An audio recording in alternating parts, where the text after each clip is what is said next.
I'm actually going to go on to my eyes, taking my small multi-purpose brush, and I'm going to go on with my neutral 12 pan palette, which has been a God saver for me. I love it, and it's great shades for an everyday application. Right now, my eyelids are moist, and if I went on with my eyeshadows, they're going to grab, because it's almost like applying something dry to something wet.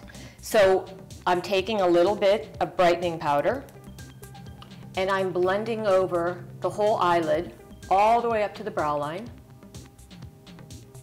The brightening powder is great to use on the inner corners of the eye. The other trick here is make sure, you've put your foundation on, make sure there's no creasing or anything, that you're not seeing any creases before you put on your powder, because once you put on your powder, you're setting everything in place. So you might even set in a crease. So make sure there's no creasing whatsoever.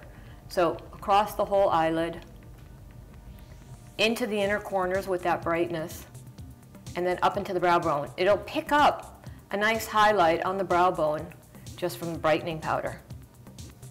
You can actually see what it does to brighten up the whole eyelid.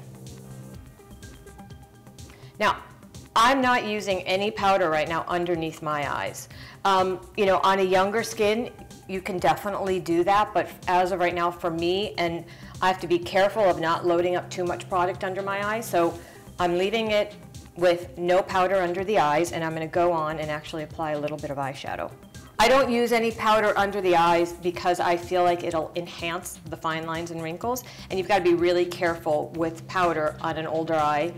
And here I am, guys, an older eye. So I just try to keep it as moist and dewy and fresh looking, so I try to keep it kind of with not so much product. When you're putting on your shadow, you want to make sure you're removing excess off the brush, so you're not getting a whole lot of fallout underneath the eye. Because then you have to go back in, take everything off that you've already worked on, and put everything back on. Another thing that you can do if you want is do your eyes first and then put on your foundation, which is definitely a possibility. I just like seeing my skin looking flawless and perfect before I get into the color, so it's really kind of a personal choice. But if you feel comfortable doing the eyes first and then doing the skin, that works brilliantly too. And so I'm just taking one sweep of color kind of across the whole eyelid, up beyond the crease, and letting it kind of fade into nothingness into the brow bone. Like, it's a really pretty kind of simple, good neutral for day, but it's amazing because it's a fairly light color, but it still gives you depth and definition.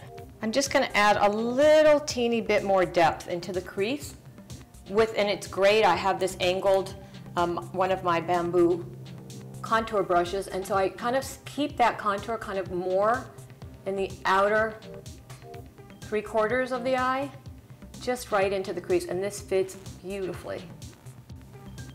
Now what I oftentimes will do is I will take one of my large domed eyeshadow brush, it's great, and literally I have nothing on it right now, and I just use it to go over the whole eyelid and just make sure all those edges are soft and blended so that nothing looks hard or severe, and it's all super soft.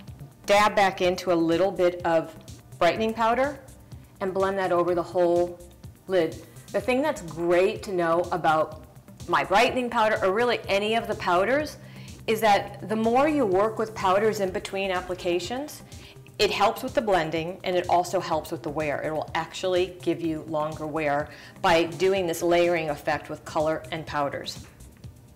So really now for day, that's about all that I would probably put on for just going down to my office and trying to keep kind of a great nude face. So I'm going to actually finish it with putting on my mascara, and then we're going to actually go back in after I've got one face on, and we're going to deepen it up a little bit more if I wanted to go for a little bit sexier eye, or for a little bit more, or for a little bit evening, or just for a little more drama.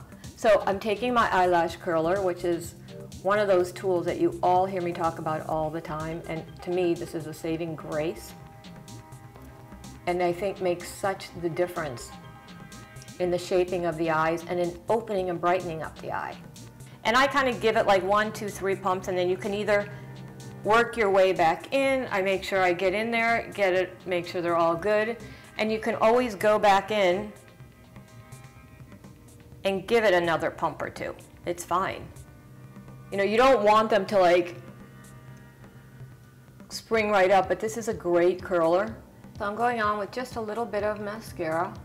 And I'm definitely a black wearer. I think, you know, for those that have really, really pale lashes and you don't want to make a huge statement, you know, you can use the brown or black brown. But I'm kind of like, I love mascara, and I will go on and do quite a few coats. I kind of will start in, right, get in there as soon as you can, right at the lash line. Really try to get in there and then work your way out.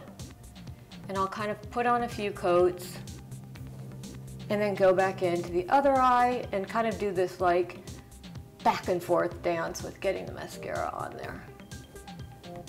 I feel like the eye still has like some brightness and some depth without looking too overdone.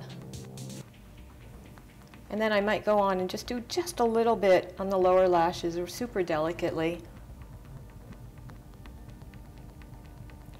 And you know, you can definitely take my mascara and use the comb on the other end and just comb through those lashes just a bit to make sure they look really nice.